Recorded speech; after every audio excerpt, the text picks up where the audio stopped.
Welcome to On the Air with Gloria Hass, the Interdimensional Intuitive, and thank you for being here. Before we get started, I would like to thank our sponsors. You wake up, heart pounding, drenched in sweat. A feeling of the strange blankets you in dread. A figure stands beside you and vanishes before you can make it out. It's 3:43 a.m. again. Why does this keep happening to me?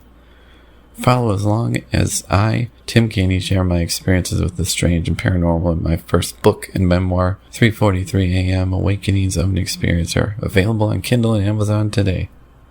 Please check out the affiliate links in the description. The views and opinions expressed in this show or comments on this channel are those of the guests, sponsors, or authors, and do not necessarily reflect or represent the views and opinions held by this show or channel's broadcaster. All information, content, and material of this show or channel is for informational and entertainment purposes only and are not intended to serve as a substitute for consultation, diagnosis, and/or medical treatment of a qualified physician or healthcare provider. Also, the content is not intended to be treated as legal advice, nor is any attorney-client relationship created therein. All material in this show, video or audio, is the intellectual property of Gloria Hass. Books, images, or other suggested media is used by permission or endorsement through Gloria Hass by the guests, speakers, or sponsors of the show. This video and audio were produced in its whole by Gloria Hass and is intellectual property of her. Any unauthorized use, partial or as a whole, is strictly prohibited. I'm rebroadcasting an interview that I did on a former podcast of mine titled Celestial Encounters. It now has a new intro, outro, and a bonus message from Spirit. Listen to the guest share their interesting experiences with crop circles. We have Valenya with us, and she has a very interesting, biography. She has always studied certain fringe sciences such as crop circles, crypto critters, and local lost history to a degree many might regard as obsessive. Her articles have been featured in Fate, UFO Magazine, Lost Treasure, and the Curly Horse Gazette. Her book, Reflections from a Crop Circle Case, is a collection of her most unusual cases. I've read the book, and you're really going to want to read it. And there will be a link in the description to where you can find it on Amazon.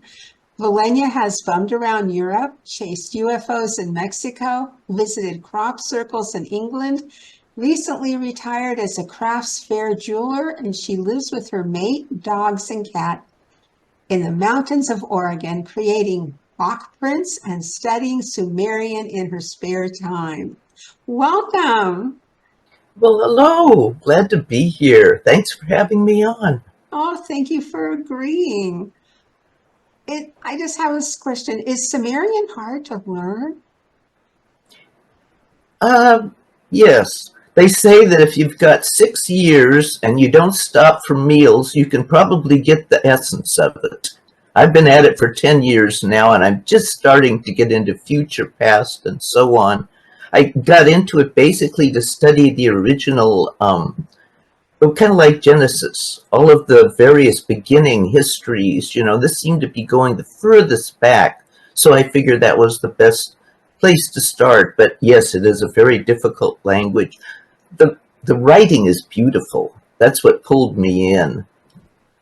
But Sumerian, it gets back the very oldest, past Babylonian, to the very, very beginning. And I figured you'd have the best chance of getting the straight story, so to speak, at the very beginning. That sounds fascinating. What about the crop circles? Can you explain more about them? Well, for me, it seems so well, it's combined with my UFO experiences, or what you'd call them. I don't see who they are when things happen, but I see what they do, say, skin excisions, giant noises, and such. But they seem pulled in with me to the crop circle whole motif here. My own experience with crop circles started when my brother gave me a book that was Colin Andrews' first one.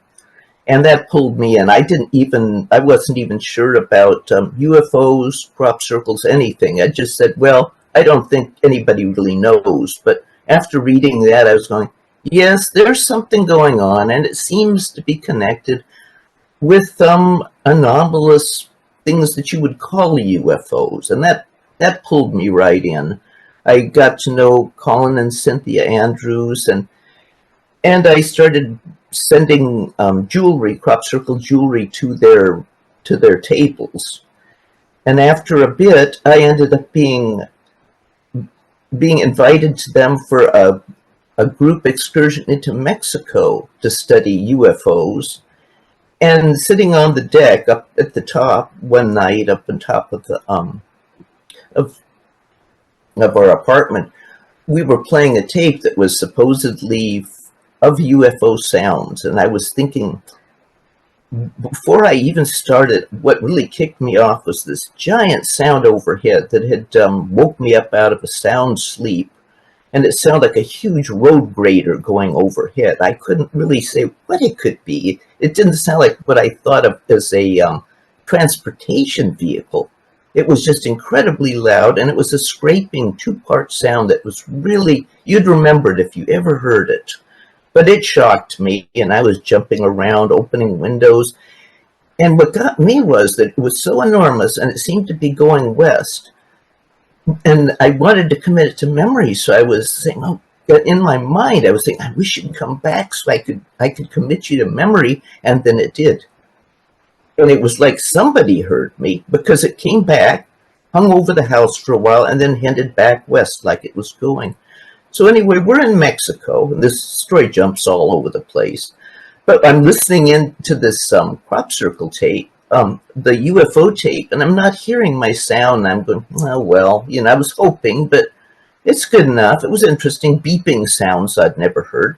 And then they flipped it over to a crop circle tape, as recorded by Colin Andrews in the crop circles, and he plays it.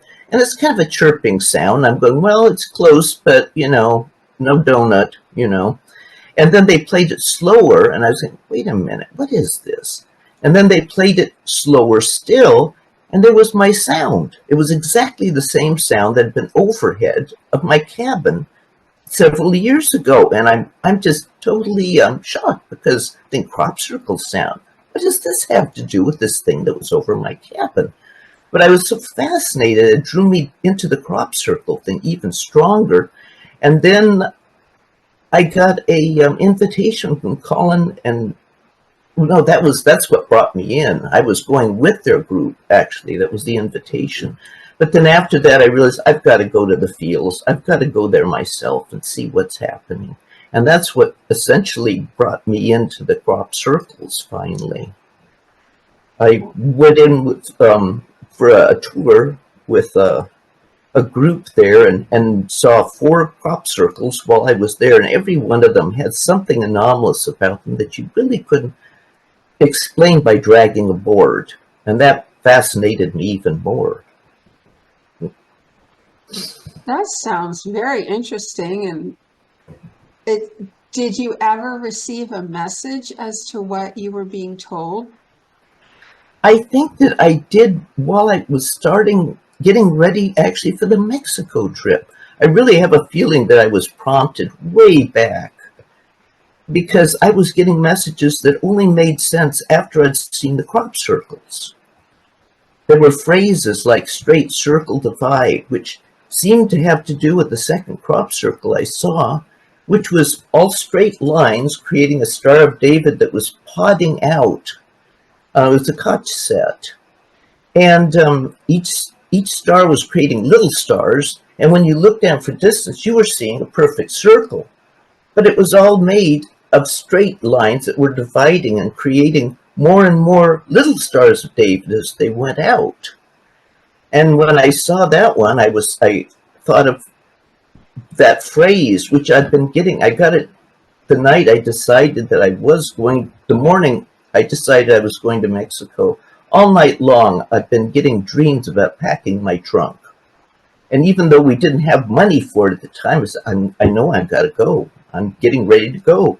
And then, as always seems to happen in these situations, I found just enough money to get me through. And it was one of those shoestring tours. It cost almost nothing, and thank God for that, because I wouldn't have gone otherwise. But the perfect timing, the perfect people to invite me in, everything worked. And so I ended up in the crop circles. I saw 4 of them while I was there, and each one of them had something that, like I said, you could not ascribe to dragging a board. There was one of them, the koch set, that actually the plants themselves were a ways up off the ground, say about a foot. And from looking at our itinerary, I realized that it had been put on the ground the night our plane was coming down. So even if after they had laid over, they wouldn't have had time to grow up a foot in one night. And it had the burst nodes that they talk about with the real ones, that you could tell high heat had been hitting this thing. They were actually exploded in places. And I took some seeds from it too, because I've read that they actually germinated faster than the ones on the outsides. So I gathered a few seeds from inside and outside to replicate when I got home. And it was true. They grew about a half, again, as fast as the other ones did. So there was some kind of an energy, apparently, that has to do with them. And there was an energy, because I could really feel it. Felt so good in the koch circle. People were taking off their shoes. They didn't want to walk in with their shoes, and they were leaving them on the sides and just sitting and meditating. Whereas when I went into the donut, which there again, it seemed to relate to the donut craft that I had seen in Mexico, which was the first, which I had seen several nights after the rooftop sounds. Mm-hmm. That one was, I realized, it's called the donut. It's a regional design. Everybody calls it the donut. I gave night vision to a lady that was with me at the time, because I just wanted somebody else to look. And she was following the donut, zipping around with her mouth open. She was a local lady. I mean, they were used to this. It was Tepoztlan, by the way, which is famous for them. And when she gave me back the night vision, I said, Kay, you know what? And she said, donut. And so this one that I'd been in that was called, it's called the donut. It was a vortex, sort of. And it really looked like the donut that I had seen in Mexico.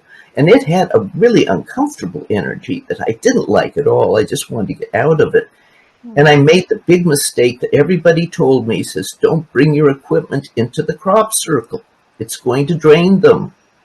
And I just had to do it. So I did, and it immediately drained the batteries that were fresh that I tested that night before I put them in. And then it drained the ones, my night vision, in my in the video, and then it also drained the ones in my flashlight, which made it awful hard to stumble back down to our camper to get new batteries. It took me about a half hour wandering through the dark because it sucked the juice out of everything. And it was so uncomfortable, I didn't even want to be in it. Interesting. That is so interesting about the different energies. So I'm wondering if the one that made you uncomfortable might have felt comfortable for somebody else. Because maybe that crop circle wasn't meant for you. That's a possibility too. Because I do feel like they kind of led me into the correct ones. And that one we basically just went to because it was there. It was already on the ground and we were ready to jump into the first one. So it wasn't necessarily for me, or not any of them probably in that case. But it did have to do with things that happened to me later, which fascinated me. As I mentioned, I've been studying cuneiform for some years, and it wasn't until recently that I thought about, well, let's try translating crop circle into cuneiform and see what happens. And I ended up with the last two crop circles that I'd seen that were a matched set, apparently, and didn't seem to have any meaning otherwise. But when I looked at them and I flipped them over to cuneiform, remembering, of course, the crop circles are round, and the cuneiform you have to do in squares because it's straight lines. You don't have any choice. But the box in cuneiform is actually circle, and it's also enclosure. The first design that I saw was really easy to translate. It was crop in cuneiform. The second design, I believe Lagab, was meant circle, and it also meant enclosure. But I thought, well, now there's a star in the middle of this circle. And then I went a little further, and I realized, okay, well, the star actually means sacred.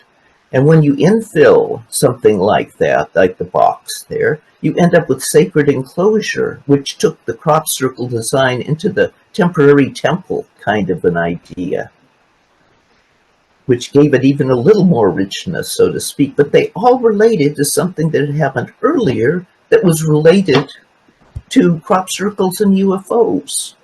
And I could easily have not even noticed if I wasn't looking for it. The last one was so obvious, though. That is really amazing. Regarding the star enclosure, is when I make my book covers, the center of it is a star.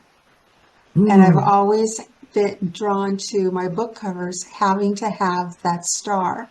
Now I know that what I am putting into my books is possibly sacred enclosure of the messages that they are giving me. That's interesting. It is. Especially, yeah, they might be the same beings that are still around that might have given you. Yeah, the star in Sumerian means sacred or of the gods. And a lot of the designs that they have, you call it infilling, where you change the meaning by putting something in the middle of it. And that one is one that they infill a lot. I just got goosebumps when you said that about Sumerian of the gods. I just got a whole bunch of goosebumps. Well, it really makes you think, that whoever they are, and I really don't know, they can see into the future and into the past, because they could see that I was going to be studying Sumerian, which is kind of an off-the-wall thing. Most folks don't really get into it all that much, and they saw that I'd be at it for at least 6 to 10 years. What gets me, though, is that there were all these people in the same crop circles, and I got wondering, are they all being led for their own reasons, which may be totally different than mine, and be finding confirmation at the same time to all of the experiences that they had that were leading up to this, which makes it so huge, it's kind of boggling. It's way easier if it's just linear and it says, well, it's just for me. But obviously, nobody's going to plunk down this huge crop circle that everybody is going to visit just for one person. And I just had to think it had to be for everybody somehow that came. They were all being pulled in the same way. So with these messages coming from above, they're what you'd say that they're extraterrestrials, interdimensional beings? I really don't. My feeling, and this is just a feeling, I think I've been told it, but I don't have any concrete memories, is that they may be from somewhere else, but they're hanging on a different dimension, that they're so close to us. They're closer right now than we even know, but they can come right through. There's other things in my experiences that made me think, and the crop circles was one of them. There was other messages in there that made me think that they also had to do with us in the future. That there was other phrases that I was getting about that had to do with generation and children and such like that. And I got thinking, I wonder if these people, or whoever they are that's dealing with us, could possibly be our own descendants.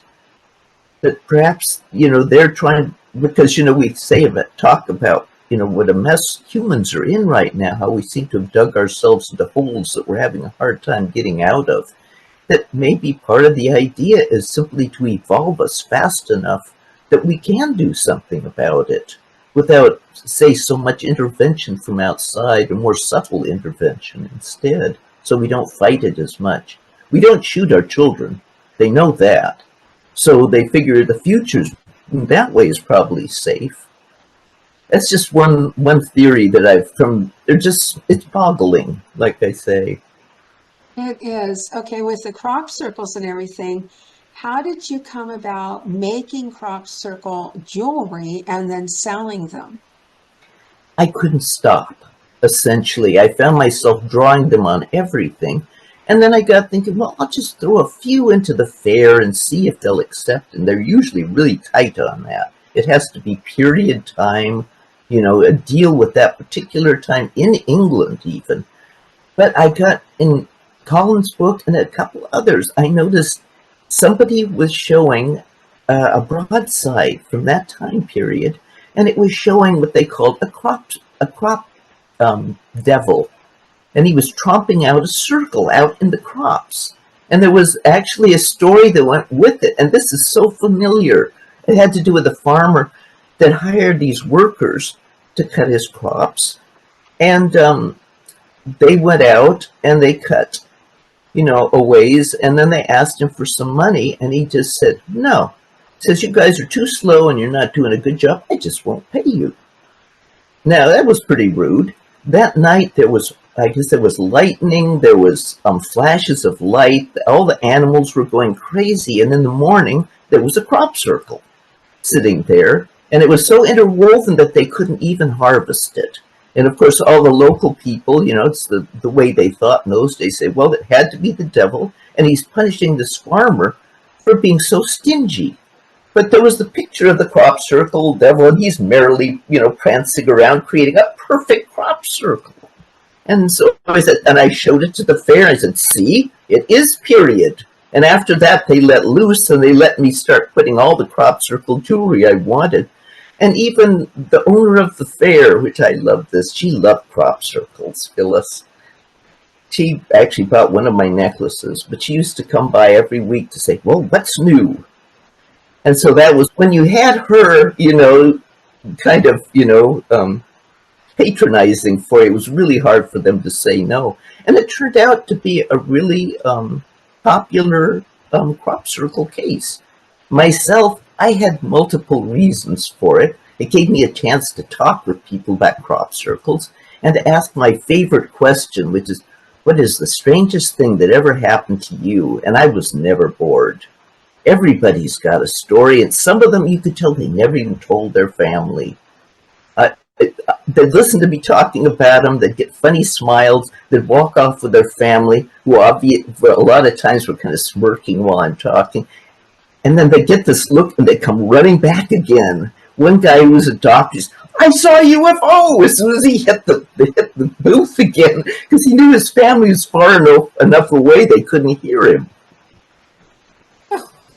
But then what really happened at one point was, and I'd really been kind of hoping this, the Renaissance Fair has people in costume all over the place. And I thought, if there ever was to be an ET to come down and visit me, which is what I really wanted, they'd come here. It just made sense. And then one day they did, and I didn't even realize it till they were gone. It was like I was almost in a brain fog till then. But I had this little game that I'd play just for fun. When somebody would look in my crop circle case, I'd just reach in, and I almost always I could get a visual of what they were looking at, and I'd just pick it up and I'd give it to them.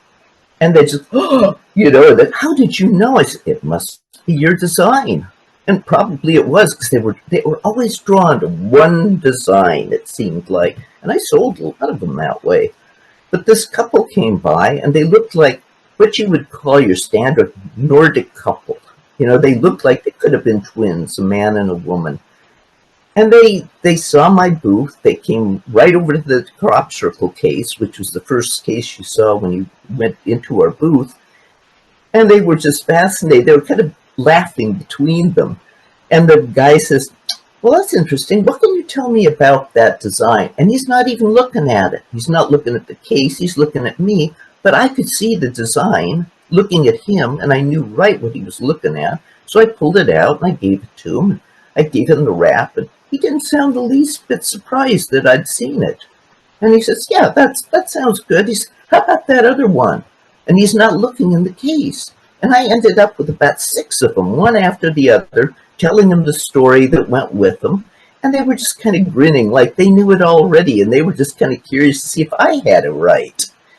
And at the very end, they finally started to wander off, and I was laughing. I said, well, I shall see thee on the rebound, which was my joke because we were almost at the end of the fair, and I knew they'd have to come back, but they never did. Interesting. I was waiting and waiting for them, and they never came back, and I could see. And I wanted to tell the others, to like 9 people at the booth, but they were all busy, and I said, no, I can't. This sounds too crazy. And it wasn't until he left, and I thought, I just had what I've been asking for all this time, and I didn't even realize it till they were gone. Oh, that is so nice. Well, we're running out of time, but I want to thank you for coming on, and I'm just fascinated with your story. And you did take stories from what people told you were the strangest things that ever happened to them and put them into your book, right? Yes.